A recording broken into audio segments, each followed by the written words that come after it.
Hello, I'm here to buy a boat. Yeah, of course, no problem. Do you have a recommendation? We have two options, a sailing boat and a rowing boat. Okay, which one should I get? You should get the rowing boat, and here's why. First of all, we're gonna talk about the history.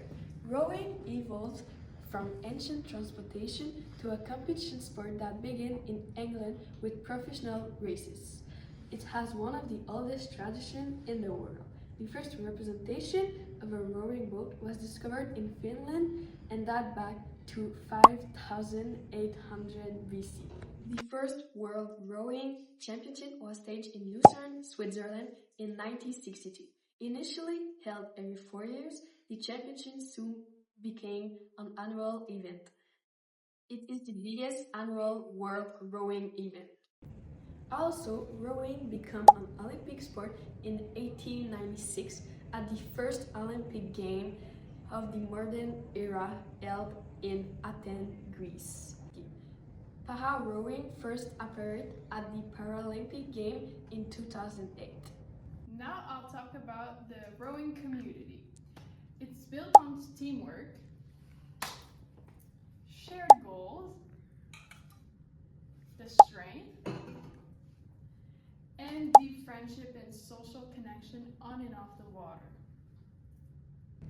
Rowing also teaches commitment, cooperation, and perseverance, and making it not only about the sport but a supportive and inspiring community centered on trust, rhythm, and shared effort, value, and team spirit. Now we're going to show you an example of the Olympic race. It's a very interesting sight to be here and describe this to you. The Washington crew is probably the slowest starting crew in the world. It gives everybody heart failure. The crowd is already chanting Deutschland, Deutschland, Deutschland.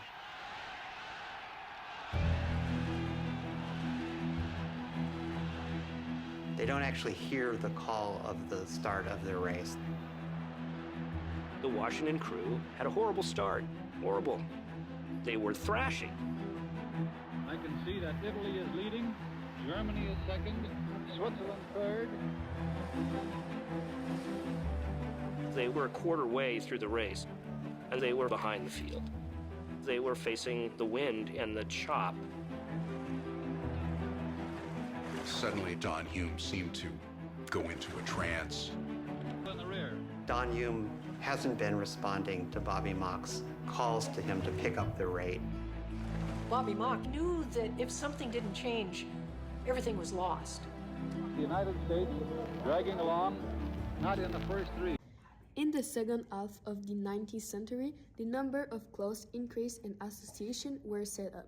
The popularity of rowing continued to grow, and the need arose for a uniform set of rules. In 2018, the championship program became equal gender with the same number of boats for men and women. By buying this boat, you're also choosing a full workout. Today, rowing exists everywhere, from Olympic arenas to peaceful lakes, from coastal harbors to quiet basements where machines hum beneath steady hands. It's known as one of the most complete workouts in the world. Every stroke works nearly every muscle, that its legs, core, arms, heart, while the mind learns focus and discipline. It teaches persistence through repetition, power through patience. Rowing isn't only building the body, though. It's about mastering rhythm, finding the point where movement becomes meditation. The rower becomes one with the water, and the water becomes one with the rower.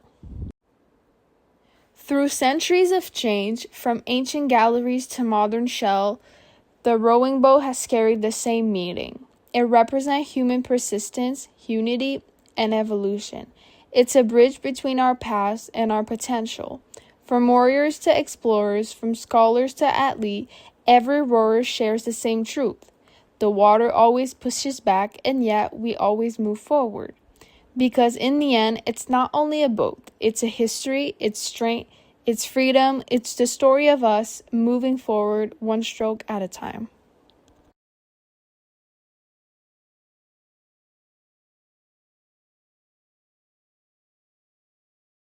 A true rowboat or sculling boat has an easy motion through the water and, most important, glide between strokes. The boat's forward motion never ceases. Each stroke of the oar keeps the boat underway, and a steady tempo of stroke can be kept up hour after hour. Sometimes the boat is sculled by one oar over the stern. The oars may be identified by seat placement and the rowing side by the use of a numbering system, similar to the system for the placement of the athlete, and by the use of a color red tape or leather to design the rowing side. Rowing is a sport that requires concert motion between the athlete and the boat. To row effectively and to learn correct technique, it is clear that the boats and equipment must be properly adjusted and well maintained. Rowing became a sport in the Olympic in the 1900s. They use an aerodynamic design to represent humanities, harmony, and natural forces. It also helps with the growth of international sports and about gender equality because women became a part of the sport in 1976. Rowing also highlights how humans' innovations, culture, and global connections has evolved over time. On the athletic side, it also reflects how humanity's continuous relationships with nature and the environment. So, are you convinced yet? So if I understand well, rowing isn't just a sport, it's a strong community who carries their legacy, they're nature-oriented, they have strong relationships, and the sport teaches commitment and perseverance.